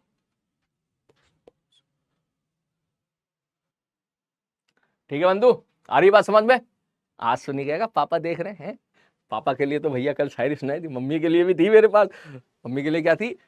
नहीं नहीं वो मैं तुझे लाइव में सुनाऊंगा, ठीक है, वो मैं तुझे लाइव में सुनाऊंगा। भाई देख बहुत मिस कर रहा हूँ मैं तुझे सीरियसली। अब पता नहीं 2-3 दिन के बाद हमारी क्लास होगी, मंडे को फिर क्लास होगी, तो यस मिस तो मैं तुझे करूंगा। हर रोज मेरे दिमाग में ये बात घूम रही होगी, पता नहीं तू पढ़ रहा होगा या नहीं पढ़ रहा होगा, या कहीं इधर उधर के कंटेंट में तो फंस रहा होगा, फालतू की चीजें तो नहीं पढ़ रहा होगा। तो कोई बात नहीं बेटा, तो नेक्स्ट क्लास में हम मिलेंगे। आज के लिए मैं इतना ही रहने देता हूँ, क्योंकि मैं मान के चलता हूँ कि रिकॉर्डेड में ये आज का लेक्चर मुझे ज़्यादा भी नहीं रखना था। इसको लिखने में भी तुझे 15-20-25 मिनट तो एक्स्ट्रा लग ही गए होंगे, 1-1.25 घंटे का लेक्चर हो गया है, और इसको लिखने में भी तुझे लगा होगा 15-20-25 मिनट, तो अप्रोक्सीमेटली 1.5 घंटा तो लग ही गया होगा। लेकिन आज के बाद सवाल अभी और अच्छे अच्छे हैं जो हम नेक्स्ट क्लास में करेंगे। नेक्स्ट क्लास में हम लोग थोड़ा सा एसएचएम का इस्तेमाल करेंगे, तो अगर हो सके तो आप एसएचएम पढ़ के आइएगा, ठीक है। नहीं पढ़ पाओ तो कोई बात नहीं, मैं रिवाइज कराऊंगा नेक्स्ट क्लास में, ठीक है। मैं उसको काम का एसएचएम रिवाइज कराऊंगा, इसमें एसएचएम वाले सवाल भी करेंगे थोड़े से, ठीक। तो नेक्स्ट क्लास में जो है और मजा आने वाला है, जैसा कि आप तो देख रहे हैं इलेक्ट्रोस्टैटिक्स तेरा ऐसा चैप्टर है, स्टार्टिंग में तो देख थोड़ी थोड़ी थ्योरी थी भाई, पहले लेक्चर में तो थोड़ा ज्ञान देना था भैया, बोला मतलब ऑब्वियसली पूरे साल कैसे पढ़ना है उसके बारे में डिस्कशन करना बहुत जरूरी था। लेकिन पहले लेक्चर में फिर चार्जिंग, मेथड ऑफ चार्जिंग, ये सारी चीजें बात करना जरूरी होती है। लेकिन उसके बाद जब से कूलम लॉ स्टार्ट हुआ है, आई होप आपको पूरा लेक्चर में मजा आ रहा होगा खूब बिंदास तरीके से, जैसे मैं आप लोगों का कमेंट पढ़ रहा हूं। तो यस, आज के लेक्चर में भी कितना मजा आया नीचे कमेंट बॉक्स में जरूर टाइप करें, ठीक है। आज का पर्पस मेरा यही था, थोड़ा तेरा दिमाग खोलूं, ठीक है। रटना वटना कुछ भी नहीं है। हो सकता है मुझसे कोई कैलकुलेशन मिस्टेक हो गई हो बाई चांस, क्योंकि मैं रिकॉर्डेड यहाँ पे रिकॉर्डिंग कर रहा हूँ, आप मेरे सामने नहीं हो, तो अगर कोई हो गई है मिस्टेक तो आप प्लीज पैनिक मत होइएगा, नेक्स्ट क्लास में उसको जरूर करेक्ट कराऊंगा। हमेशा हमेशा के लिए बोल रहा हूँ ये बात, इस बात को आप समझ के चलिएगा, क्योंकि सामने तो आप बोल देते हो ना सर ये गलती करती है, गलती करती है, अब तो तू है नहीं, तो मैं अकेला ही हूँ यहाँ पर, ठीक। तो बस आज के लेक्चर में बढ़िया तरीके से नोट्स बनाइएगा, ठीक। ये लेक्चर वेस्ट जाता, समझ में आ रही बात, तो मेरे सामने ऑप्शन दिया, तो या तो मैं कैंसिल करा दूं, ठीक है, या फिर मैं किसी तरह समय निकाल के मैं कर दूं यहाँ रिकॉर्ड। तो फिर जो है मैंने सोचा यार अच्छा ठीक है, अगर हम लोग 5 7 8 सवाल भी कर लें तो something is better than nothing, कुछ तो सीखेंगे ना भाई, ठीक। तो इसलिए जो है मैंने यहाँ पर इसको रिकॉर्ड कर दिया है। आई होप इससे आपको फायदा मिला होगा। अब इसमें एक चीज और है, डीपीपी का सोल्यूशन, वो मैं बेटा तुझे बनाऊंगा। अभी स्लॉट थोड़ा सा स्टूडियो का स्लॉट मिल नहीं पाया था, तो मैं उसको हो सकता है तुझे किसी ना किसी फॉर्म में जल्दी से जल्दी मैं तेरे को बना के दूंगा। तो पैनिक बिल्कुल मत होना उस चीज को लेके, ठीक है ना। डीपीपी के सोल्यूशन लोग डोंट पैनिक, मैं आपको प्रोवाइड कराऊंगा, टेंशन बिल्कुल ना लेना। इस सारे सवालों का प्रॉपर सॉल्व करना और मजेदार तरीके से सवालों के साथ खेलना, ठीक है। और भैया कितना मजा आया हो वो जमन जरूर जरूर जरूर नीचे टाइप करें, क्योंकि आपका कमेंट ही मुझे बताएंगे इस बात को लेके कि मुझे आगे की क्लासेस कैसे रखनी है। अब मुझे इतना पता है धीरे धीरे बच्चे रिकॉर्डेड में भी शिफ्ट हो रहे हैं, ठीक है। तो हो सकता है किसी कारण में सो रहे हैं बेचारे, स्कूल जाते हैं और स्कूल का प्रेशर है, तो इसलिए उसी टाइम पे क्लास अटेंड नहीं कर पा रहे हैं लाइव, वो 1 2 घंटे के बाद अटेंड कर रहे हैं। तो कोई बात नहीं, मैं समझता हूं उनका दर्द, तो लेकिन वो उनका उनका रिस्पॉन्स तो मुझे तो ऐसे ही पता चलेगा ना जो वहां पे कमेंट बॉक्स रहेगा, ठीक। तो आप उसमें जरूर टाइप करें, उस हिसाब से मैं आगे चीजें और ऐसी बढ़ाता चलूंगा। तो भैया फाइनली मिलते हैं मंडे की क्लास में, टेक केयर। आप सभी लोगों को नवरात्रि और सभी लोगों को ईद की बहुत बहुत शुभकामनाएं, और मिलते हैं मंडे की क्लास में। फोड़ा फाड़ी मचाएंगे मंडे को भाई साहब। और हाँ, इस सैटरडे को मैं पटना और संडे को मैं देहरादून आ रहा हूँ, ठीक है। तो जो लोग आसपास के हैं आइएगा जरूर, खूब मस्ती करेंगे वहां पर, ठीक है, खूब मस्ती करेंगे भाई साहब। अपना कद्दू गैंग दिखना चाहिए भाई, देख मैं बता रहा हूँ, देख, ठीक है। ये कद्दू गैंग फोड़ा फाड़ी मचाना चाहिए, हर जगह फोड़ा फाड़ी मचाना है। और मैं चाहता हूँ कि इस साल जेई एडवांस में और जेई मेंस में ज्यादा से ज्यादा बच्चे अपने कद्दू गैंग के पहुंचे, और पहुंचेंगे, मुझे पूरा भरोसा है, ठीक है, पहुंचेंगे। चलो अपना ख्याल रखना, मिलते हैं फिर मंडे की क्लास में, टेक केयर।